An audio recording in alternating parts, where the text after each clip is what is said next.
4월 9일 오늘 우리에게 주시는 하나님의 말씀은 사도행전 22장 12절에서 29절입니다. 율법에 따라 경건한 사람으로 거기 사는 모든 유대인들에게 칭찬을 듣는 아나니아라 하는 이가 내게 와 곁에 서서 말하되 형제 사울아 다시 보라 하거늘 즉시 그를 쳐다보았노라. 그가 또 이르되 우리 조상들의 하나님이 너를 택하여 너로 하여금 자기 뜻을 알게 하시며 그의 의인을 보게 하시고 그 입에서 나오는 음성을 듣게 하셨으니 내가 그를 위하여 모든 사람 앞에서 내가 보고 들은 것에 증인이 되리라. 이제는 왜 주저하느냐? 일어나 주의 이름을 불러 세례를 받고 너의 죄를 씻으라 하더라. 후에 내가 예루살렘으로 돌아와서 성전에서 기도할 때 황홀한 중에 봄에 주께서 내게 말씀하시되 속히 예루살렘에서 나가라. 그들은 내가 내게 대하여 증언하는 말을 듣지 아니하리라 하시거늘 내가 말하기를 주님 내가 주를 믿는 사람들 가운데 두고 또 각 회당에서 때리고 또 주의 증인 스데반이 피를 흘릴 때에 내가 곁에 서서 찬성하고 그 죽이는 사람들의 옷을 지킨 줄 그들도 아나이다. 너로 또 이르시되 떠나가라 내가 너를 멀리 이방인에게로 보내리라 하셨느니라. 이 말하는 것까지 그들이 듣다가 소리질러 이르되 이러한 자는 세상에서 없애버리자 살려둘 자가 아니라 하여 떠들며 옷을 벗어 던지고 띠끌을 공중에 날리니 천부장이 바울을 영내로 데려가라 명하고 그들이 무슨 일로 그에 대하여 떠드는지 알고자 하여 채찍질하며 신문하라 한데 가죽줄로 바울을 매니 바울이 서서 곁에 서 있는 백부장들을 이르되 너희가 로마 시민 된 자를 죄도 정하지 아니하고 채찍질할 수 있느냐 하니 백부장이 듣고 가서 천부장에게 전하여 이르되 어찌하려 하느냐 이는 로마 시민이라 하니 천부장이 와서 바울에게 이르되 내가 로마 시민이냐 내게 말하라 이르되 그러하다. 천부장이 대답하되 나는 돈을 많이 들여 이 시민권을 얻었노라.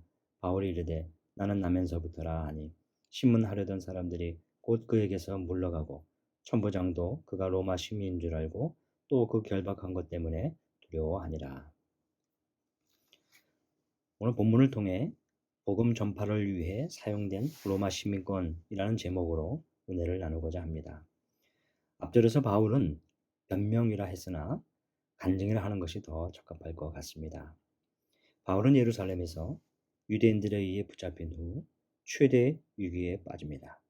신변 보호차 달려온 천부장에게 유대인들에게 말할 수 있는 기회를 달라고 부탁을 하죠. 바울은 이 간증 속에 그의 삶을 담습니다. 그가 주님을 만나기 전에 어떤 사람이었고 어떻게 주님을 만났는지 또 주님 만났을 때 그 상황에 대해서 아나니아를 어떻게 만났는지 어떻게 이방인들에게 가게 되었는지를 상세하게 설명합니다. 어떻게 되었을까요?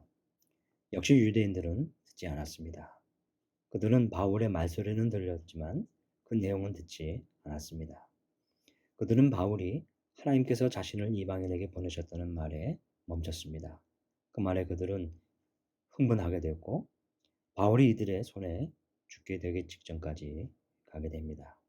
여러분, 유대인들이 이방인에 대한 그들의 생각과 그 입장이 어떤지 오늘 이것을 통해서 다시 보게 됩니다.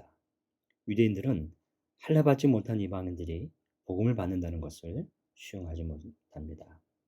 이방인들이 구원받는다는 것, 그래서 그로 인해 하나님께 영광을 돌린다는 것은 그들에게는 결코 용납될 수 없는 것입니다. 그들의 이방인에 대한 인식은 이렇게 두껍고 깨트리기가 어렵습니다.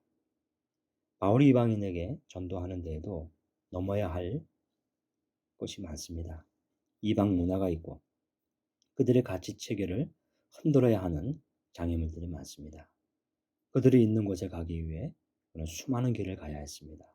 수없이 많은 접촉을 해야 했고 수없이 많은 사람들 속에 들어가야만 했습니다. 그들의 생각이 변화될 때까지 설교해야 하고 이야기를 해야 했습니다.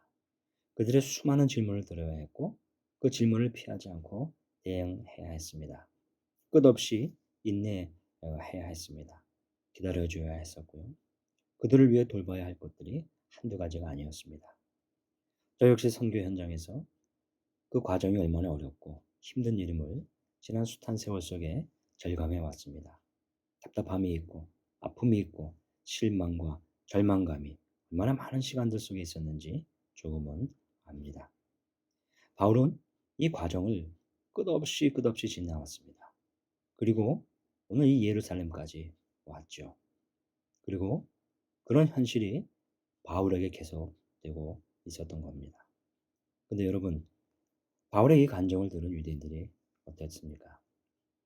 하나님이 이방인에게 보내셨다는 그 말 앞에 그들은 옷을 벗어던지고 먼지를 날려버립니다. 어떻게 하겠다는 겁니까? 죽여버리겠다는 것이죠. 만약에 천부장이 개입하지 않았으면 바울은 아마 그 자리에 살 수 없었을 것입니다. 우선 바울을 신변보호자, 군영 안으로 데려옵니다. 그리고 천부장이 취한 것이 무엇이죠? 그는 바울의 상황을 정확히 이해를 하지를 못했습니다. 왜냐하면 바울이 간증할 때 했던 그 히브리어를 몰랐기 때문에 그렇습니다. 군인들이 채찍을 들었을 때 바울은 그 자신이 로마 시민권 신문자임을 밝힙니다. 이를 전해 들은 천부장이 당혹한 것은 자명한 일이죠. 로마 시민권자는 정식 재판 없이 체포나 구금을 받을 수 없기 때문입니다. 바울이 왜 로마 시민권을 사용했을까요? 오늘 바울은 지난번 빌립보 감옥에 이어서 두 번째로 이 로마 시민권을 사용했습니다. 그렇게 자주 사용하지 않았는데요. 바울은 오직 복음을 자유롭게 전하기 위한 수단으로만 사용했습니다. 위급한 상황이지만 복음 전하기에 아주 유용할 때 사용했던 것이죠. 바울이 마음만 먹었다면 이 로마 시민권으로 그는 가는 곳곳마다 더 나은 대우를 받을 수 있었을 것입니다. 많은 위험도 더 줄일 수도 있었을 것입니다. 그렇게 전도할 수도 있었겠죠. 그러나 바울은 그렇게 하지 않았습니다. 복음 전도에 있어서 모든 상황에서 오는 위험과 고난은 그는 감내했습니다. 우리가 생각해 볼 것이 있죠. 우리에게 있는 특권, 이 권력들, 자산들, 우리의 지위, 이 배경 등 어떻게 사용해야 하는지 생각해야 하는 대목입니다. 자기의 유익만을 위한 것이 아니라 복음을 위해 사용하는 지혜와 신앙이 필요한 것이죠. 사랑하는 성도 여러분, 오늘 이 말씀을 묵상하는 또 귀한 하루가 되기를 원합니다. 오늘 하루도 복된 하루가 종일토록 이어지기를 소망합니다. 기도하겠습니다. 하나님 아버지, 지금까지 저의 삶을 인도해 주셔서 감사합니다. 혹시 제게 주신 특권이나 은혜 가운데 복음을 위해 사용할 수 있는 것이 있겠는지요? 주님, 저의 삶을 다시 조명해 주시고 복음을 위해 주님께 드리고 또 주님 위해 사용하게 하여 주시옵소서. 예수님의 이름으로 기도하옵나이다. 우리 계속 기도하겠습니다. 말씀을 생각하면서 주님, 바울과 같이 저의 삶을 간증하며 살게 하옵소서. 그리고 제게 주신 이 은혜 가운데 복음을 위해 사용할 수 있는 것들이 있겠는지요. 깨닫게 해주시고 주님을 위해서 드리게 하여 주옵소서. 코로나19의 조속적인 종식, 교회와 모든 성도들, 이웃들의 안전을 지켜 주옵소서. 최종골 지영준 선교사님의 사역과 가정을 위해 기도합니다. 비대면 상황에서 난민 사역들이 계속해서 잘 이루어질 수 있기를 원합니다. 올해 7월부터 갖게 되는 이제 1년간의 이 안식년 기간 동안 숙소가 잘 마련될 수 있기를 원합니다.